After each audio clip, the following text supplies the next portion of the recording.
you guys? Welcome back to our channel. If you're new here, make sure you hit that subscribe button. Let's get into it.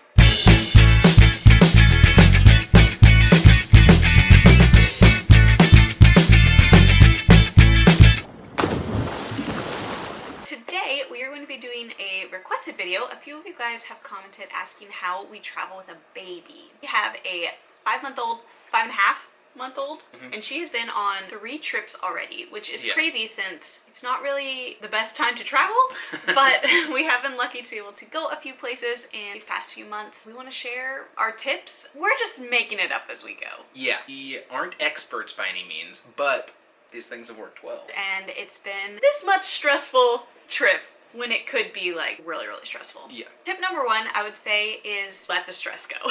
Like with a baby, they're gonna do what they're gonna do. You prepare as much as you can and then just let the baby be a baby. Have extra patience that day. That's the hardest thing. I'm always stressed that other people are gonna get mad at us or something, because understandably nobody wants to hear a screaming baby. But also understandably, Len's a baby, so she's gonna maybe get upset sometimes. Yeah, honestly, if people are mad at you because your baby's crying, they probably don't have a baby and they don't understand that you're doing your best. Do you want to talk about our travel setup? A nice folding stroller. It's a Graco. We bought it because it fits the car seat that we already had.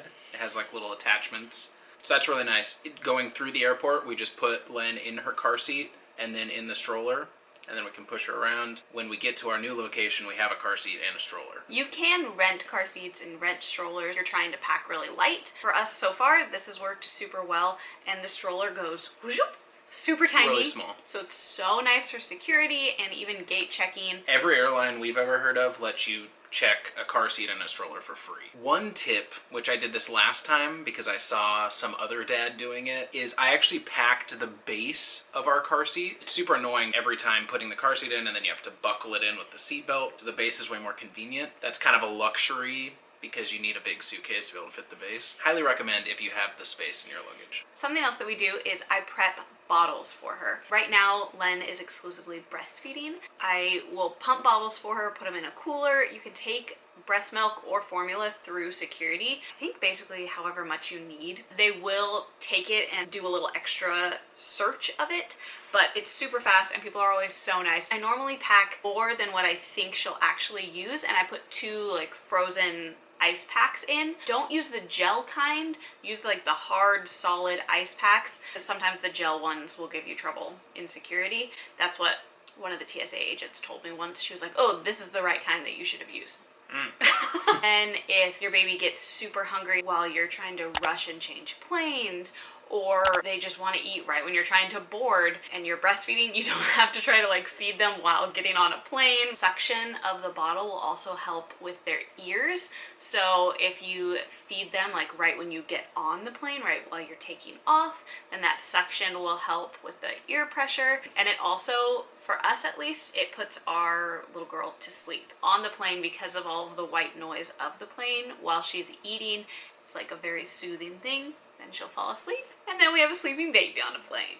We sort of worked at getting her used to eating bottles before we ever left the house so that she could eat out of a bottle, because bottles make it way more convenient for when you're on the go, I think. One thing we always do when we're in the airport is Len's in her stroller and then we put a blanket over the whole car seat thing. If it's during like nap time or if it's late and so it should be her bedtime. Obviously it's like held up off her face by the car seat, but that just keeps it less distracting. You could say that's darker. Keeps it free of distractions so she's not quite as overstimulated. So far we've tried to not book flights at like super early times so that we can try to have a normal wake up routine and a normal bedtime routine when we get somewhere. Her longest flight I think was like 6 hours. Yeah. But it was an overnight flight, which was terrible for us but great for her because she slept the entire way. She's a good traveler, so we're just lucky. Her first flight was when she was like 4 weeks old. So that one was honestly so easy because she just slept the entire time. She was a newborn. This last flight, she was just about to turn 5 months. We had to work a little harder to kind of entertain her. She still did amazing. We still did kind of this whole same process, but she was awake a little bit more on the plane because she was interested. And she was like, what's going on? There's so many people.